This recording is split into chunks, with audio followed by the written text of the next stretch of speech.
Welcome to Brother Jenny Christopher's powerful spiritual messages. If you love Jesus Christ and seek to be uplifted and strengthened in your faith, you're in the right place. Prepare your heart for an edifying word. Now, let's listen to Brother Jenny. ప్రతి వారం ఒక book క్రొత్త నిబంధన, ఒక book పాత నిబంధనలో నుంచి మనం స్టడీ చేస్తున్నాం. సర్వే లాగా చేస్తున్నాం. కనుక పోయిన వారంలో మనము దేవుని బిడ్డలరా మనమైతే ఎస్తేర్ గ్రంథాన్ని చూసాం. అయితే ఈ వారం మనం రోమా పత్రికను చూడబోతున్నాం. అయితే ఎక్కువ శాతం కొన్ని తెలుగులోనే రాసి పెట్టాను. అక్కడక్కడ ఇంగ్లీష్లో ఉంటే మీరు కొంచెం భరించి అది రాసుకోవడానికి ప్రయత్నం చేయండి. లేదా నేను తెలుగులో చెప్తుంటాను కనుక అవి నోట్ చేసుకోండి. ఫుల్ స్క్రీన్ పెట్టు. First slide Tony, full screen. అది ఫస్ట్ స్లైడ్.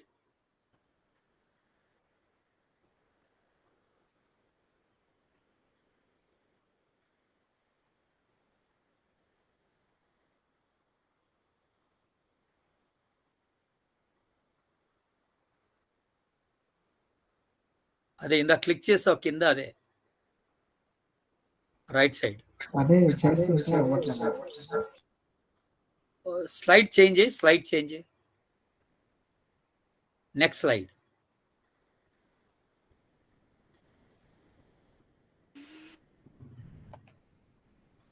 పైది రైట్, అక్కడ నుంచి. It's okay. దేవుని బిడ్డలారా, మనము ఈ రోమా పత్రికని మనం చూస్తున్నప్పుడు ఇది బేసిక్గా మన అందరికి తెలిసినట్టుగా పౌలు గారు రాశాడు ఈ పత్రిక. అయితే ఆశ్చర్యం ఏంటంటే ఆ దినాల్లో కొన్ని పత్రికలు పౌలు డైరెక్ట్గా రాయలేదు. ఆయన చెప్తూ ఉండగా మరొకళ్ళు దాన్ని రాసేవాళ్ళు అనమాట. ఆయన చెప్తూ ఉండగా రాసేవాళ్ళు. మీరు 16వ అధ్యాయం చూడండి.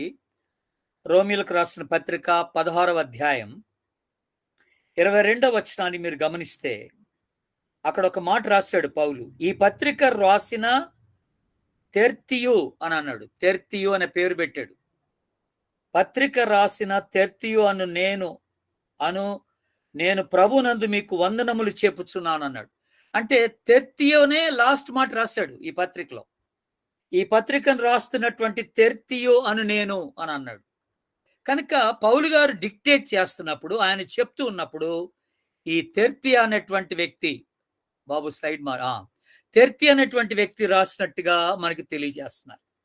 తర్వాత ఇంకొక ఆలోచన ఈ పత్రికను గురించి ఏమిటనంటే, ఈ పత్రిక ఫీబే ద్వారా పౌలు రోమా పట్టణానికి పంపించినట్టుగా, ఆ రోమా సంఘానికి పంపించినట్టుగా చెప్తారు. ఈ ఫీబే ఎవరు అంటే ఆమె కేంక్రియలో ఉన్నటువంటి సంఘ పరిచారకురాలని మనకి 16వ అధ్యాయంలోనే చెప్పబడింది. మోస్ట్ ప్రాబబ్లీ ఈమె ఈ పత్రికను తీసుకొని వెళ్ళిందని చెప్తారు. అదొకటి ఇన్ఫర్మేషన్ మీరు దగ్గర పెట్టుకోండి. ఆ తర్వాత ఇంకొక వెరీ ఇంట్రెస్టింగ్ థింగ్ ఏంటంటే, మీరు మొదటి అధ్యాయానికి వస్తే మొదటి అధ్యాయంలో 11వ వచనం 12వ వచనం గమనించండి. మీరు స్థిరపడవలనని, అనగా మీకును నాకును కలిగిన విశ్వాసము చేత, అనగా మనం ఒకరి విశ్వాసము చేత ఒకరు ఆదరణ పొందవలనని, ఆత్మ సంబంధమైన కృపావరం ఏదైనాను మీకు ఇచ్చుటకు మిమ్మల్ని చూడవలనని మిగుల అపేక్షించుచున్నాను అన్నాడు. అంటే అర్థం ఏంటి? ఈ పత్రిక రాసేంత వరకు కూడాను పౌలు గారు ఈ సంఘాన్ని దర్శించలేదన్నమాట.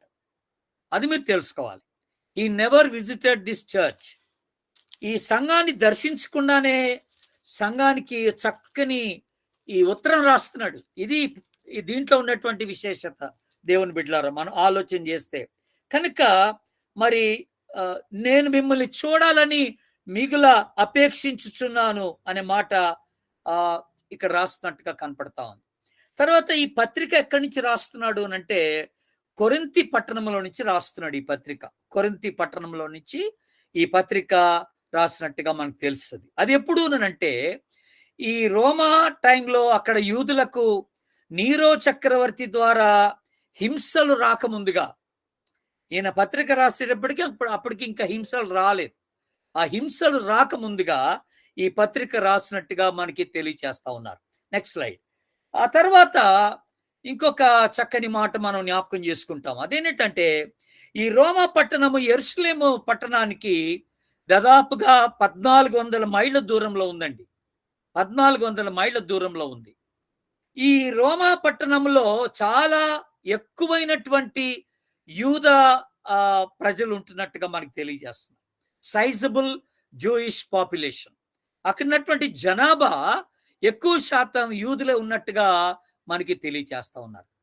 తర్వాత పౌలు గారు ఈ పత్రిక రాయక ముందుగానే చాలా కాలం క్రితమే ఈ రోమా పట్టణానికి సువార్త అందింది దేవుని బిడ్డలారా. అది మీరు తెలుసుకోవాలి. సువార్త అందింది. అక్కడ విశ్వాసులు ఉన్నారనే మాట మీరు జ్ఞాపకం చేసుకోవాలి. అందుకని అక్కడ ఏం జరిగిందనంటే ఈ సువార్త వినడం ద్వారా, విశ్వాసులు రావడం ద్వారా ఆల్రెడీ కొంతమంది విశ్వాసులట ఇండ్లలోనే చిన్న చిన్న సంఘాలుగా ఏర్పరచుకొని ఇండ్లలో గ్యాదర్ అవుతున్నట్టుగా మనం చూస్తున్నాం అనమాట. దాన్ని మనం ఏమంటామంటే హౌస్ చర్చెస్ అంటాం అనమాట. హౌస్ చర్చెస్ అంటే ఇంట్లో కూడుకునే సంఘాలు అనే మాట మనం జ్ఞాపకం చేయబడతాం. అలాగే మీరు చూస్తే ఒక మాట అపోస్తుల కార్యమ గ్రంథంలో మీరు గమనించినట్లయితే అక్కడ మనకు ఒక మాట, అపోస్తుల కార్యం కూడా కాదండి, మీరు రోమానే 16వ అధ్యాయం చూడండి ఒకసారి. అక్కడ పౌలు గారు దీని గురించి ఒక ప్రస్తావన చేస్తాడు. రోమా 16వ అధ్యాయం చూడండి మీరు. 16వ అధ్యాయం 4వ వచనంలో ఈ అకులా ప్రిస్కిలా గురించి మాట్లాడుతూ అక్కడ పౌలు గారు ఒక మాట అంటాడు. 4వ వచనం, రోమా 16:4, వారు నా ప్రాణము కొరకు తన ప్రాణములు ఇచ్చటకని తెగించిరి, మరియు వారి ఇంటనున్న సంఘమునకు వందనములు చెప్పుడి. చూసారా, వీళ్ళు రోమాలోనే ఉన్నారు. ఎవరు వీళ్ళు? అకుల ప్రిస్కిల. వాళ్ళ ఇంట్లో ఒక సంఘం ఉందంట. కానీ ఇందాక అన్నట్టుగా పౌలు గారు అక్కడికి వెళ్ళక ముందుగానే, పౌలు గారు లెటర్ అక్కడ చేరక ముందుగానే, కొన్ని సంవత్సరాల ముందుగానే అక్కడ సువార్త అందింది. ఒక మరి ప్రధానంగా కొంతమంది యూదులు ప్రభువుని నమ్ముకున్నారు. అంటే క్రిస్టియన్ జ్యూస్ అంటారు అన్నమాట వాళ్ళని. జూయిష్ క్రిస్టియన్స్ అంటారు, లేకపోతే అంటే యూదులైనటువంటి క్రైస్తవులు అన్నమాట. కనుక ఇక్కడ సంఘాన్ని స్థాపించింది పౌలు కాదు. కాకపోతే వాళ్ళని ఎంకరేజ్ చేయడానికి ఈ చక్కని పత్రిక రాసినట్టుగా మనం చూస్తాం.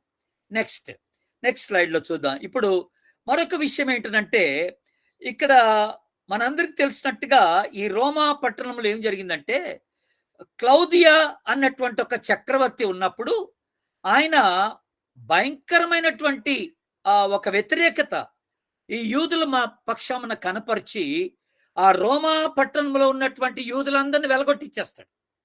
వాళ్ళందరూ చెదిరిపోతారు అక్కడి నుండి. మీరు ఈ మాట ఒకసారి మీరు చూడండి. అపోస్తుల కార్యం గ్రంథానికి ఒకసారి వెళ్దాం, మనం వెనక్కి రండి. అపోస్తుల కార్యం గ్రంథం 18వ అధ్యాయం. 18వ అధ్యాయము మొదటి 2 వచనాల్లో అక్కడ ఒక మాట రాయబడి ఉంది. అయితే అక్కడ ఏమైందనంటే 2వ వచనాన్ని చూద్దాం ఒకసారి. 2వ వచనమే, యూదులందరూ రోమా విడిచిపోవాలనని క్లౌదియా చక్రవర్తి ఆజ్ఞాపించినందున అనుంది. చూసారా, మనం ఇందాక రోమా 16లో అకులా ప్రిస్కిలా గురించి జ్ఞాపకం చేసుకున్నాం. వాళ్ళు రోమాలో ఉండేవాళ్ళు. అయితే ఈ క్లౌదియా చక్రవర్తి ద్వారా యూదులందరినీ వెలగొట్టినప్పుడు వీళ్ళు కూడా అక్కడి నుంచి వెళ్ళిపోయారు. అక్కడి నుంచి వెళ్ళిపోయి ఎక్కడికి వచ్చారు? కొరింథీ పట్టణానికి వచ్చారన్నమాట వాళ్ళు. అది మనం జ్ఞాపకం చేసుకోవాలి. సో అలాగా ఈ క్లౌదియా టైంలో కొంతమంది యూదులు బయటికి వెళ్ళిపోయారు రోమా పట్టణం నుండి, క్రైస్తవులైన వాళ్ళే. బట్ ఎప్పుడైతే ఈ క్లౌదియా చనిపోతాడో, జాగ్రత్త వినండి, ఇప్పుడు క్లౌదియా చనిపోయిన తర్వాత క్రొత్త వ్యక్తి వస్తాడు అక్కడికి.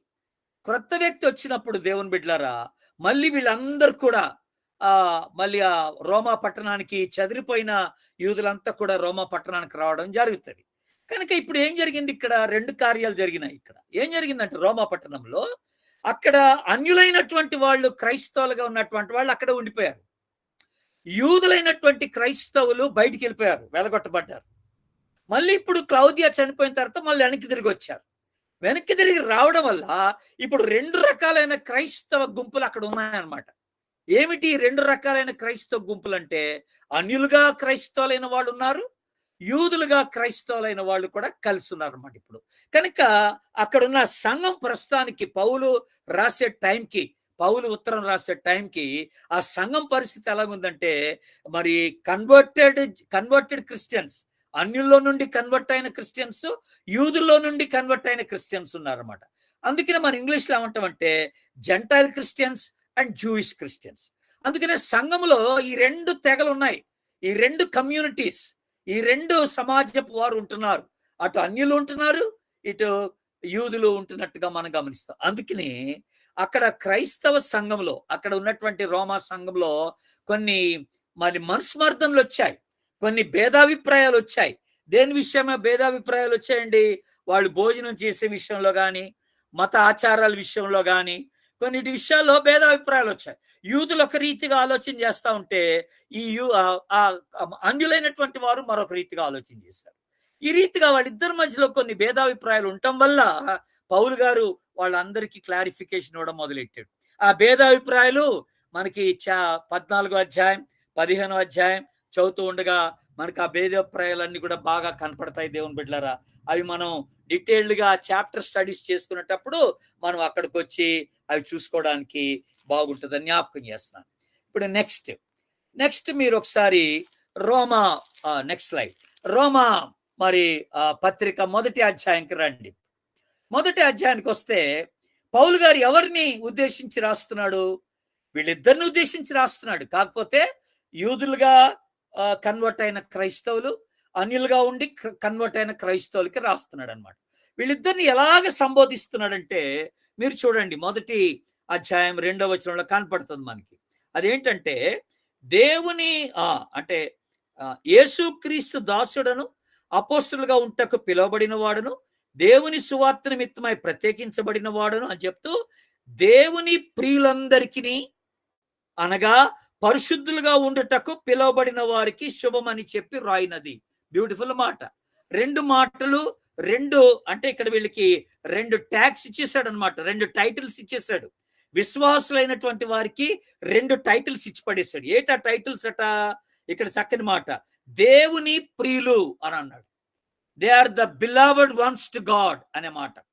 అంటే they are loved by God, దేవుని చేత ప్రేమించబడిన వారు అనే మాట మనకి జ్ఞాపకం చేస్తాం. 2వ మాట ఏమన్నాడు ఇక్కడ? పరిశుద్ధులుగా ఉండుటకు పిలువబడిన వారు. చూసారా దేవుని బిడ్డలారా?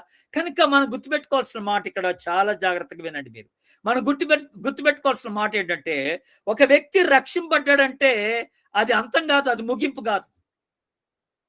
అంత అయిపోయిందని అనుకోవడానికి లేదు. అక్కడ రక్షింపబడిన నాటి నుండి ఆ విశ్వాసి పరిశుద్ధతలో జీవించవలసిన వాడై ఉంటున్నాడని ఇక్కడ మనకి జ్ఞాపకం చేస్తున్నాడు పౌలు. పరిశుద్ధులుగా ఉండుటకు పిలువబడిన వారు మీరంతా, మీరు దేవునికి ప్రియమైనటువంటి వారుగా ఉన్నారు ఇప్పుడు. ఎందుకంటే మీరు ఆయన విశ్వాసం ఉంచి ప్రభులోకి వచ్చారు కనుక. ఇద్దరిని ఉద్దేశించి రాస్తున్నాడు, ఇటు అన్యుల్ని ఉద్దేశిస్తున్నాడు, అటు యూదులను కూడా ఉద్దేశించి రాస్తున్నాడు పౌలు గారు. చక్కని మాటలు 2 మాటలు పెట్టాడు, మీరు పరిశుద్ధులుగా ఉండుటకు పిలువబడిన వారని. అదే 1వ అధ్యాయం 7వ వచనం లాస్ట్ మాట, 7వ వచనంలో లాస్ట్ మాట మీరు గమనిస్తే యేసు క్రీస్తు వారుగా ఉండుటకు పిలువబడిన వారు అన్నాడు. ఎంత చక్కని మాట చూడండి. అది యేసు క్రీస్తు వారుగా ఉండుటకు మీరు పిలువబడిన వారు.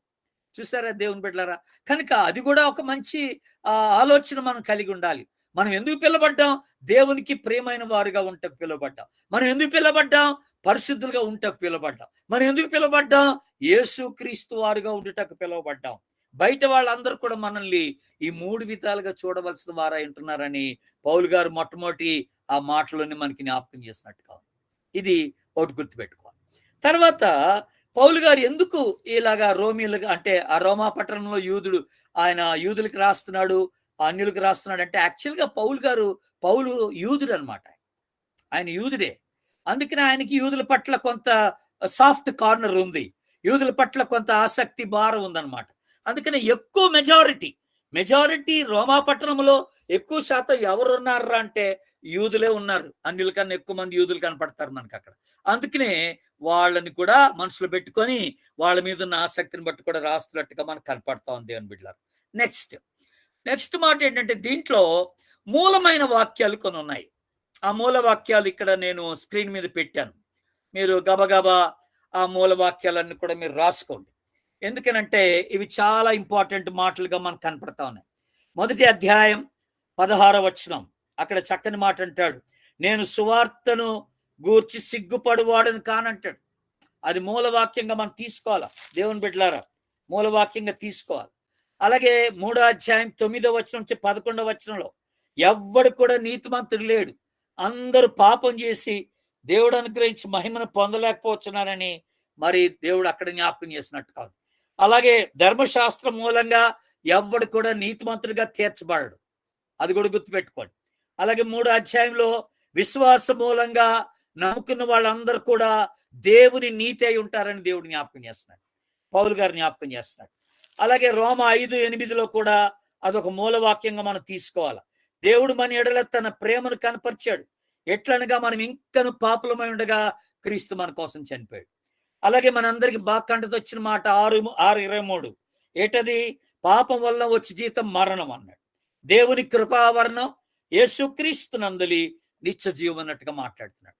అలాగే 8వ అధ్యాయం 9వ వచనం కూడా మూలవాక్యంగా మనం తీసుకోవాలి. దేవుని ఆత్మ మీలో నివసిస్తే మీరు ఆత్మ సంబంధులై ఉంటారు, ఆత్మ స్వభావము కలిగిన వారై ఉంటారు, అది మూలవాక్యం. మనందరికీ బాగా కంటతొచ్చిన ఈ యొక్క పత్రికలో ఉన్న ఒక మాట ఏంటంటే, మేలు కలుగుటకై సమస్తమును సమకూడి జరుగుతున్నది, అదొక మూలవాక్యం 8:28. అలాగే 8:37లో మనలను ప్రేమించిన వారిని బట్టి వీటన్నిటిలో అత్యధిక విజయం పొందుతున్నామంటాడు. అలాగే 10వ అధ్యాయం 9-10 వచనాలు, మరి యేసు ప్రభుని నోటితో ఒప్పుకొని మన హృదయమందు విశ్వసించిన ఎడల మనం రక్షింపబడతామంటాడు. అలాగే 12వ అధ్యాయం 1వ వచనంలో మనందరికి తెలిసిందే, ఇది సజీవయాగంగా మన శరీరాలు ఆయనకు సమర్పించుకోమంటాడు. దేవుని బిడ్డలారా, ఇవన్నీ గుర్తుపెట్టుకోవాలి. పగ తీర్చుట నా వంతు అంటాడు, మీరు పగ తీర్చుకోవద్దు అంటాడు. అలాగే చివరిగా 16వ అధ్యాయంలో కూడాను మనకు ఒక మూలవాక్యం ఇక్కడ రాయబడింది ఏంటంటే, మీరు ఎన్నో ఆటంకాలు వస్తున్నాయి కానీ మరి మీరంతా కూడా మీరు భేదాలన్నీ మానుకొని ఐకమత్యంగా ఉండాలని వాళ్ళకి జ్ఞాపకం చేసినటువంటి మాట మూలవాక్యంగా మీరు రాసుకోవాలని నేను మీకు జ్ఞాపకం చేస్తున్నాను దేవుని బిడ్డలారా. కనుక నెక్స్ట్ చూద్దాం మనం. నెక్స్ట్ మీరు గమనిస్తే, మీరు ఇందాక ఒక మాట అన్నాను మీతో, ఏమన్నానంటే పౌలు గారు ఈ పట్టణానికి వెళ్ళలేదని చెప్పారు, రోమా పట్టణాన్ని దర్శించలేదు, రోమా సంఘాన్ని దర్శించలేదన్నారు. మీరు ఒక మాట ఇక్కడ చూడండి దయచేసి, రోమా 15, ఎలాగో లాస్ట్లోకి వచ్చాం కదా, రోమా 15 చూడండి, 24వ వచనంలో పౌలు గారు ఒక మాట అన్నాడు. 23-24 కలిపి ఉన్నాయి, రోమా 15లో 23-24 కలిపి ఉన్నాయి. ఇప్పుడైతే ఈ ప్రదేశంలో నేను ఇక సంచరింపవలసిన భాగం లేదుగా గనుక అనేక సంవత్సరముల నుండి మీ యొద్దకు రావాలని మిక్కిలి అపేక్ష కలిగి నేను స్పెయిన్ దేశంకి వెళ్ళినప్పుడు మార్గంలో మిమ్మల్ని చూచి మొదట మీ సహవాసం వలన కొంతమటి తృప్తి పొంది ఆ చేత అక్కడి నుంచి సాగమని అంపబడవలనని నిరీక్షించుచున్నాను. చూసారా, ఇది నిరీక్షణ. నేను మొట్టమొదటిగా స్పెయిన్ దేశానికి వెళ్తాను, ఆ తర్వాత మీ దగ్గరకు వస్తాను, అక్కడి నుంచి మళ్ళీ నేను వెళ్ళిపోతాను, మీ చేత సాగనంపబడతానని రాస్తున్నాడు దేవుని బిడ్డ. కనుక ఇవే మాటలు మనం చూస్తాం. అయితే విచారకరంగా మీరు అక్కడ ఉన్నటువంటి రెఫరెన్సెస్ రాసుకుంటున్నారని నమ్ముతున్నాను. అపోస్తల కార్యం 19:21, అపోస్తల కార్యం 1వ అధ్యాయం 10-12 రాసుకోండి. అలాగా విచారకరంగా ఏం జరిగిందంటే, ఆయన యెరూషలేములో ఉన్నప్పుడు చాలా వ్యతిరేకత వచ్చింది. ఆయన అక్కడ యెరూషలేములో అరెస్ట్ చేసిన కారణాన ఆయన స్పెయిన్కి వెళ్ళలేదు, అక్కడి నుంచి రోమాకు కూడా వెళ్ళడానికి వీలు పడని స్థితి ఏర్పడింది అన్నమాట. ఇది అందుకని ఆయనకి ఆశ ఉన్నప్పటికి కూడా, అపేక్ష ఉన్నప్పటికి కూడా, రోమా సంఘాన్ని దర్శించాలని అపేక్ష ఉన్నప్పటికి కూడా, ఆయనకు వచ్చినటువంటి వ్యతిరేకలను బట్టి, కొన్ని శ్రమల్ని బట్టి యెరూషలేములో ఆయన అరెస్ట్ చేయబడతాడు కనుక ఆయన రోమా సంఘాన్ని చూడలేకపోయాడు అన్నమాట. మనకి ఇక్కడ క్లియర్ గా ఈ వచనాల ద్వారా జ్ఞాపకం చేయబడతాం. తర్వాత ఇంకొక ఇంట్రెస్టింగ్ థింగ్ పౌలు గారి గురించి మనం నేర్చుకోవాల్సినటువంటి ఒక ఇంట్రెస్టింగ్ థింగ్ ఏంటంటే, దేవుని బిడ్డలారా, 16వ అధ్యాయం మీరు గమనిస్తే, ఇప్పుడు మనం చూడంలేండి, మీరు ఇంటికి వెళ్ళిన తర్వాత హోంవర్క్ చేయండి దయచేసి. ఆ హోంవర్క్ ఏంటంటే, 16వ అధ్యాయంలో ఎన్ని పేర్లు ఉన్నాయో మీరు చూడాలి. నేనేమో 26 పేర్లు అని రాశాను, అక్కడ 26 మంది పేర్లు అక్కడ మెన్షన్ చేస్తాడు పౌలు. ఆశ్చర్యంగా లేదా మీకు? ఎందుకు ఆశ్చర్యం చెప్పండి? ఎందుకంటే అసలు ఆ సంఘాన్ని చూడలేదు, అంతమంది పేర్లు ఎలా తెలుసు మరి ఆయనకి? ఎవరి ద్వారా వినుంటాడు? వాళ్ళందరి కొరకు ప్రార్థన చేస్తుంటాడు డెఫినెట్ గా. వాళ్ళందరినీ ఎక్కడో దగ్గర కలిసి ఉంటాడు అనమాట పరిచర్యలో. అయితే అక్కడ ఆ ఊర్లో కాదండి, ఎక్కడో దగ్గర మొత్తానికి పరిచర్యలో కలిసి ఉంటాడు. వాళ్ళ ఆ ఊరోళ్ళని తెలుసుకొని ఉంటాడు. కనుక వాళ్ళందరి పేర్లు ప్రస్తావించాడు ఈ పత్రికలో.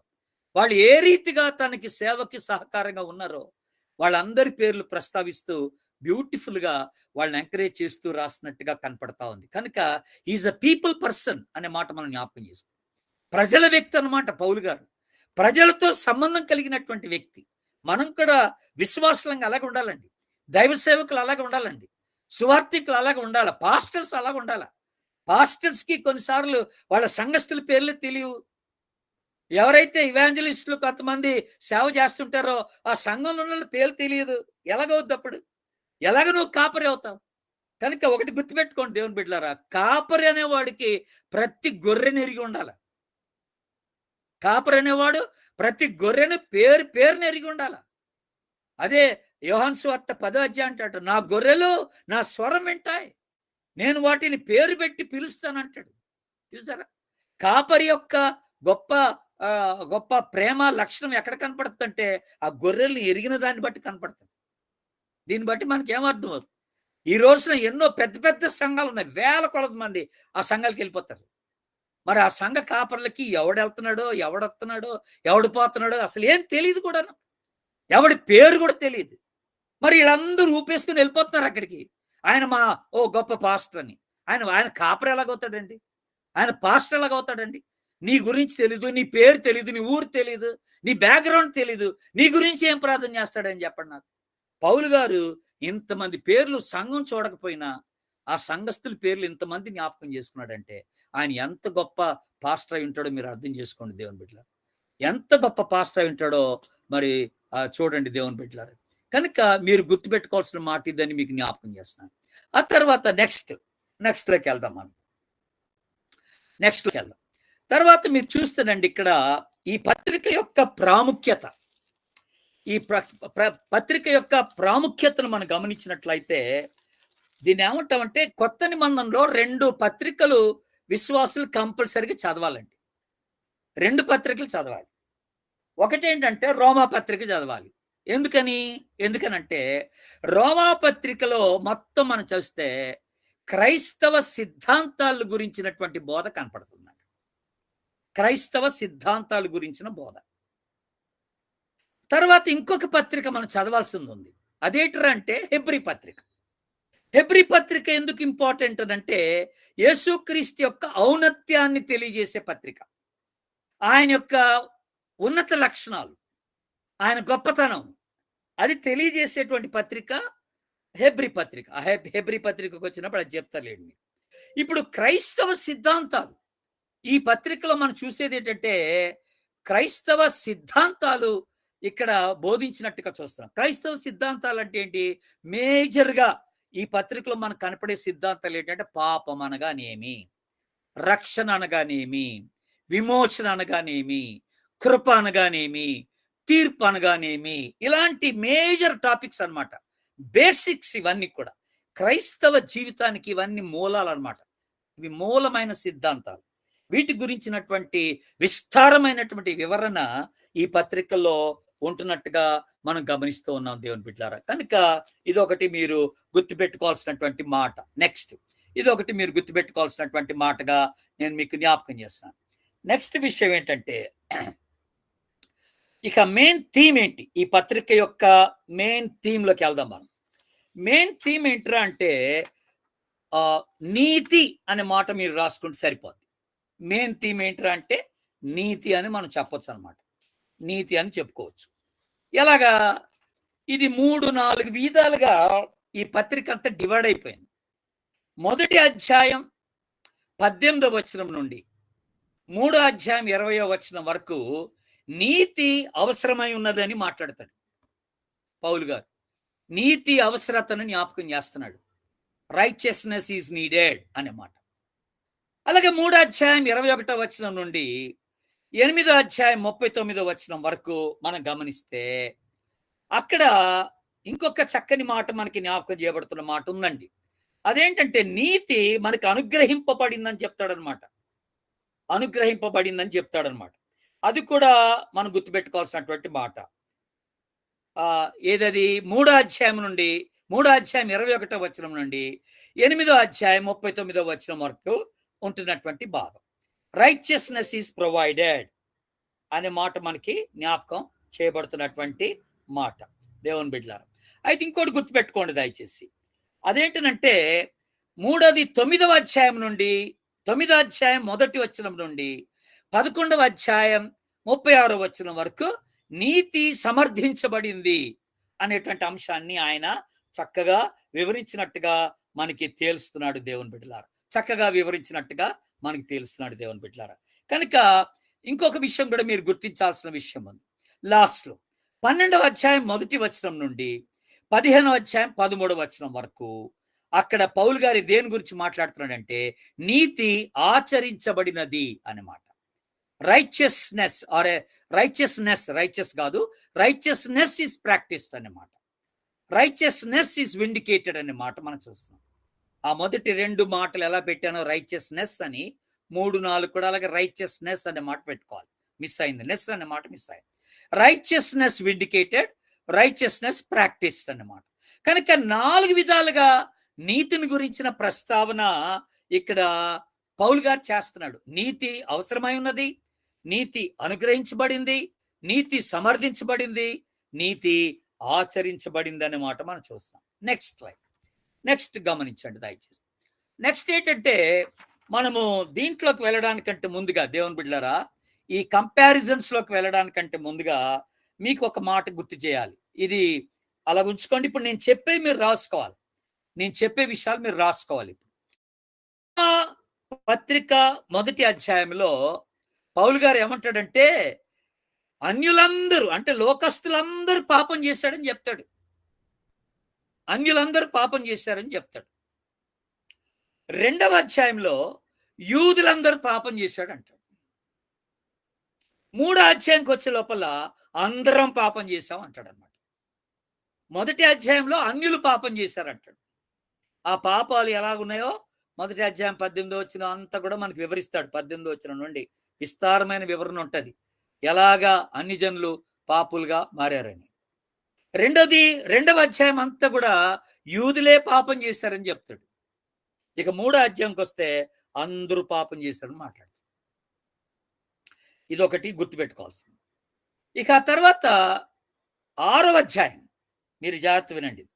6వ అధ్యాయం ఇంపార్టెంట్ అధ్యాయం రోమాపత్రికలో. ఇది రాసుకోవాలి మీరు, నేను స్లైడ్ పెట్టలేదు మీకు. 6వ అధ్యాయం ఏంటంటే పాపము నుండి స్వేచ్ఛ, పాపము నుండి విడుదల. 6వ అధ్యాయం అంతా దాని గురించి వివరిస్తాడు. 7వ అధ్యాయము ఒక విశ్వాసి పాపంతో తనకున్నటువంటి ఆ యొక్క స్ట్రగుల్ అన్నమాట, ఆ పోరాటం. విశ్వాసికి పాపముతో ఉన్న పోరాటం గురించి మాట్లాడతాడు 7వ అధ్యాయం. బిలీవర్ స్ట్రగుల్ విత్ సిన్ అనే మాట మనం జ్ఞాపకం చేసుకుంటాం. 6వ అధ్యాయం ఫ్రీడమ్ ఫ్రమ్ సిన్, పాపము నుండి విడుదల, అది 6. విశ్వాసి యొక్క పోరాటం పాపం పైన 7వ అధ్యాయం. 8వ అధ్యాయం ఆత్మానుసారంగా జీవించుట, ఆత్మచేత నింపబడి ఎలాగ జీవించాలనేది మనకి జ్ఞాపకం చేసుకుంటూ వచ్చినట్టుగా కనపడతా ఉంది దేవుని బిడ్డలారా. అదొకటి మీరు గుర్తుపెట్టుకోవాల్సినటువంటి మాటగా నేను మీకు జ్ఞాపకం చేస్తాను. ఇప్పుడు ఈ పత్రికలో కొన్ని పోలికల భేదాలు మనం చూస్తాం. పోలికల భేదాలు మనం కొన్ని చూస్తాం. ఏంటది? చాలా పోలికల భేదాలు పెట్టాడు ఇక్కడ. మీకు ఆ లిస్ట్ ఇచ్చాను చూడండి. అక్కడ ఆదాము క్రీస్తు గురించి చక్కగా వివరిస్తాడు ఈ పత్రికలో. ఆ మొదటి పురుషుడైన ఆదాము ద్వారా పాపము సంక్రమించింది. ఆ 2వ పురుషుడైన యేసుక్రీస్తు ద్వారా మనకి రక్షణ, విమోచన సంక్రమించింది, పాప క్షమాపణ మనకి వచ్చేసిందని మాట్లాడతారు. అలాగే యూదులు అన్యజనులకు ఉన్నటువంటి ఆ భేదాభిప్రాయాల గురించి కూడా ఈ పత్రిక చాలా చక్కగా వివరిస్తున్నట్టుగా మనం చూస్తాం. పోలికలు, భేదాలు.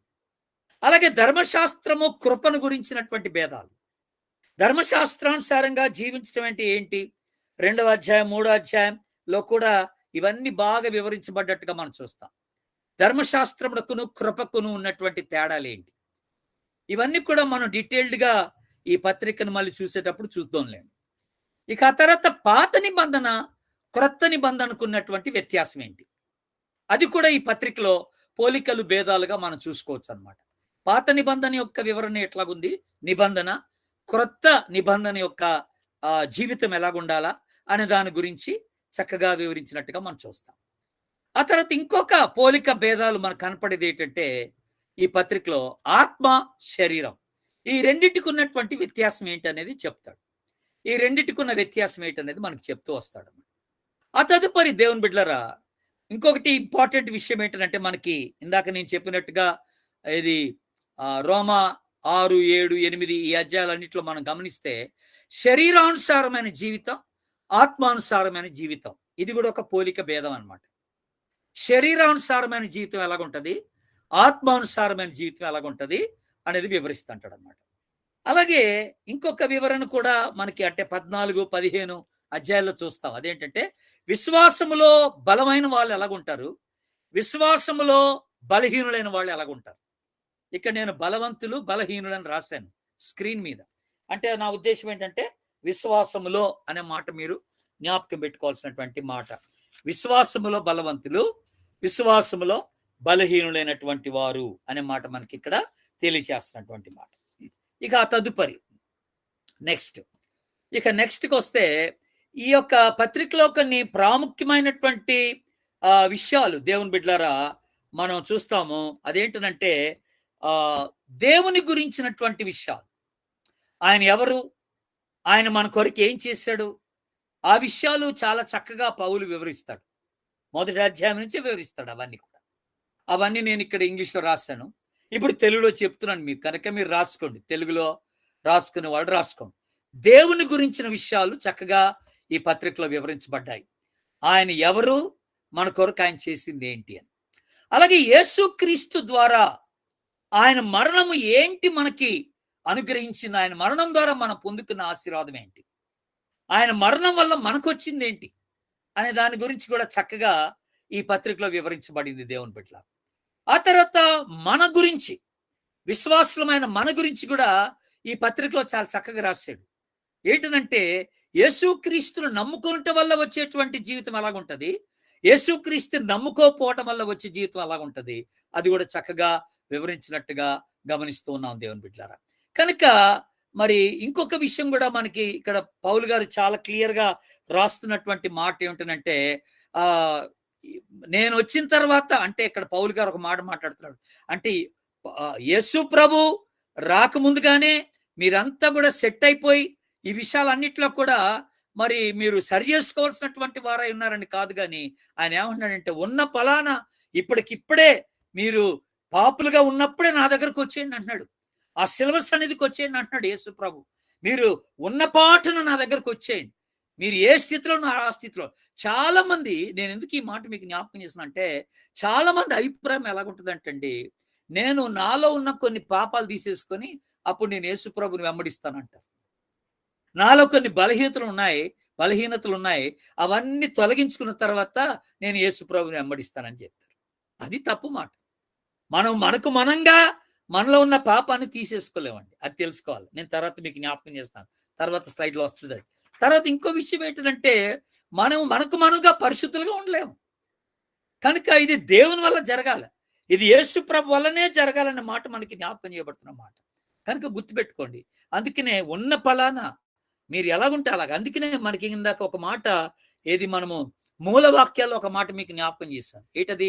5:8 ఒక మాట జ్ఞాపకం చేశాను. మనం ఇంకనూ పాపులమై ఉండగా యేసు ప్రభు మన కోసం చనిపోయాడు. ఏదో మనం సరి చేసుకున్నందుకు, మనం ఏదో కొన్ని పాపాలు విడిచిపెట్టుకున్నందుకు, మనం ఏదో నీతియుక్తంగా జీవిస్తున్నందుకు యేసు ప్రభు మన కోసం చనిపోలే. ఆయన మనం పాపులుగా ఉన్నప్పుడే ఆయన మన కోసం ప్రాణం పెట్టాడు. ఆ పాపపు స్థితిలో నుంచి మనం బయటికి తీసుకురావడానికి యేసు ప్రభు ఇష్టపడ్డాడనే మాటలు చాలా చక్కగా ఈ పత్రికలో వివరించబడ్డాయి. నెక్స్ట్ ఇంకోటి మనం ఆలోచన చేస్తుంది ఏంటంటే, దేవుని బిడ్డలారా, వెరీ ఇంట్రెస్టింగ్ గా ఈ పత్రికలో మనకి కొంతమంది పాత నిబంధన వ్యక్తుల గురించిన ప్రస్తావన జరిగింది. పాత నిబంధన వ్యక్తుల గురించినటువంటి ప్రస్తావన ఈ పత్రికలో జరిగినట్టుగా మనకు కనపడతా ఉంది దేవుని బిడ్డలారా. ఎలాగా? మీరు 4వ అధ్యాయం గమనిస్తే అబ్రహామును గురించినటువంటి ప్రస్తావన చేశాడు. ఎలాంటి ప్రస్తావన? అక్కడ నేను రాసిన ఆల్రెడీ, మీరు ఒట్టిగా రెఫరెన్స్ రాసుకోండి. 4వ అధ్యాయం 1 నుంచి 5 వచనాలను రాశాను. అక్కడ ఏంటి అబ్రహాము గురించి ఏం చెప్పాడు? అబ్రహాము విశ్వాసం వలన నీతిమంతునిగా తీర్చబడ్డాడు, విశ్వాసం వలన. అలాగే ఎవరైతే ఈ రోజున యేసు ప్రభునందు విశ్వాసం ఉంచుతారో వారు అబ్రహాము సంతానంగా ఉండి నీతిమంతులుగా తీర్చబడతారు. అది మనం చూస్తాం. మనం అందరము నేడు అబ్రహాము సంతానం ఎప్పుడు అవుతామంటే విశ్వాసము ద్వారా యేసు ప్రభుని మనం అంగీకరించినప్పుడు మనం కూడా అబ్రహాము సంతానం అయిపోతాం. ఇది ఒక మాట. రెండోది, ప్రభు ఇక్కడ మనకి అంటే పౌలు గారు జ్ఞాపకం చేసింది, ఆయన కోట్ చేసినటువంటి పాత నిబంధన వ్యక్తి ఎవరంటే దావీదు. దావీదుని ఎలా కోట్ చేశాడు ఆయన? ఎప్పుడు కోట్ చేశాడు? ఎలా కోట్ చేశాడంటే ఆ 4 అధ్యాయాలు చెప్తాడంట, తమ పాపముల గురించి పాపముల విషయమై ప్రాయశ్చిత్తం నొందిన వాడు ధన్యుడు, యెహోవా చేత నిర్దోషని పిలువబడిన వాడు ధన్యుడు అంట. చూసారా?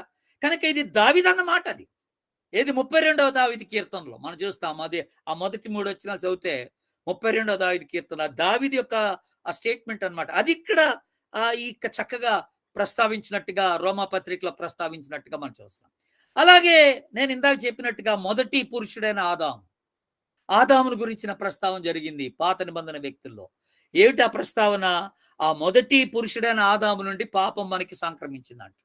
ఆ ఒక్క మనుషుని బట్టి పాపం మనకి వచ్చేసింది అంటాడు. ఆయన చేసిన పాపం బట్టి మనందరికీ పాపము వర్తించింది అనే మాట మనకి జ్ఞాపకం చేస్తాడు. ఇంకా తర్వాత విస్తారంగా 9వ అధ్యాయం, 10వ అధ్యాయం, 11వ అధ్యాయం విస్తారంగా పౌలు గారు మాట్లాడినటువంటి మాటలు ఏమిటంటే ఇశ్రాయేల్ జనాంగాన్ని ప్రస్తావించినట్టుగా చూస్తున్నాం. ఇశ్రాయేల్ జనాంగానికి పౌరుషం కలిగించాలని వారిని పక్కన పెట్టి అన్ని జనులకి రక్షణ ఇచ్చేసి అన్ని జనులకి దేవుని యొక్క ఆశీర్వాదం ఇచ్చాడని చెప్తాడు.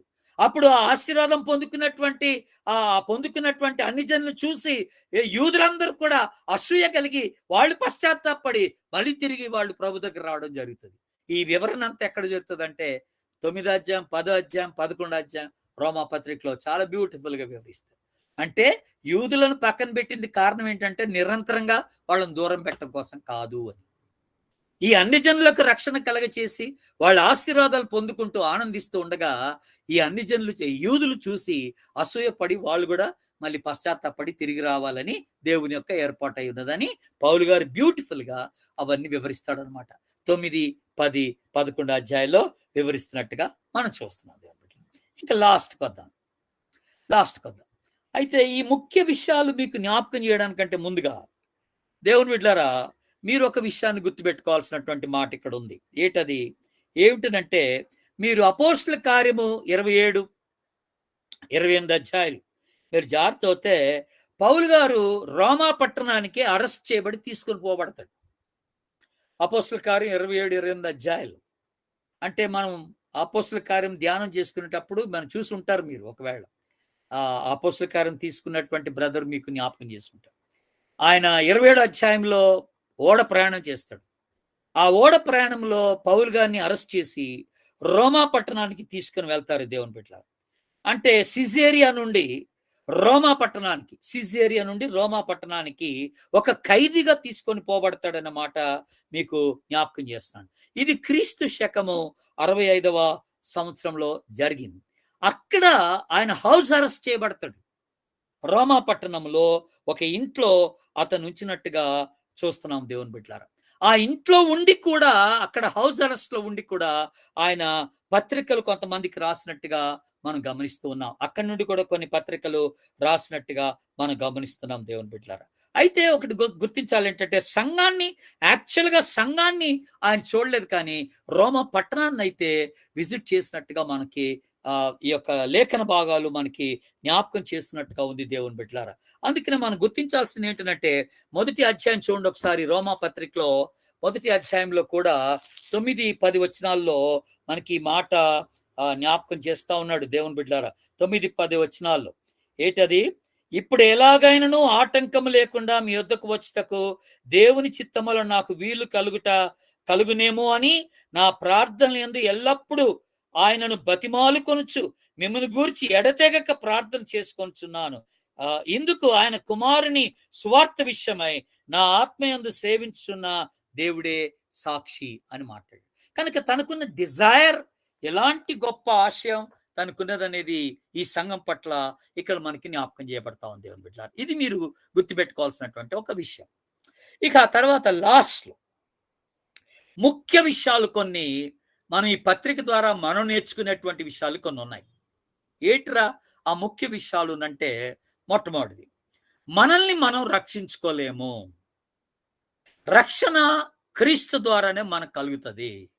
ఆయన రక్తంలో కడగబట్టడం వల్ల, మన పాపాలు ఒప్పేసుకోవడం వల్ల మనము కృప ద్వారా రక్షింపబడుతున్నాం. విశ్వాసం వలన కృప చేత రక్షింపబడతామనే మాట మనం జ్ఞాపకం చేసుకోం.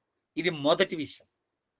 రెండోది, అతి ప్రాముఖ్యమైన విషయం ఏంటంటే, మనం ఎంత నీతి పనులు చేసినా మన మంచి క్రియలు దేవుని ఎదుట మురికి గుడ్డలతో సమానము అనే మాట జ్ఞాపకం చేసుకోం. మన నీతి క్రియలు దేవుని ఎదుట మురికి గుడ్డలతో సమానం అనే మాట జ్ఞాపకం చేసుకోవాలి.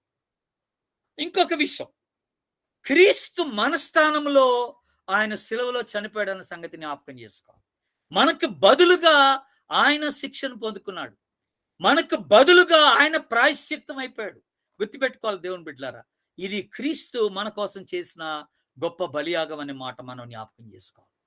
అలాగే నాలుగో విషయం మనం గుర్తుపెట్టుకోవాల్సింది ఏంటంటే, మనం ఎప్పుడైతే యేసు ప్రభుని అంగీకరిస్తామో, ఎప్పుడైతే యేసు ప్రభు కొరకు జీవించడానికి నిర్ణయం చేసుకుంటామో, అప్పుడు దేవుని ఆత్మ చేత మనం నడిపించబడతామనే మాట జ్ఞాపకం చేయబడతాం.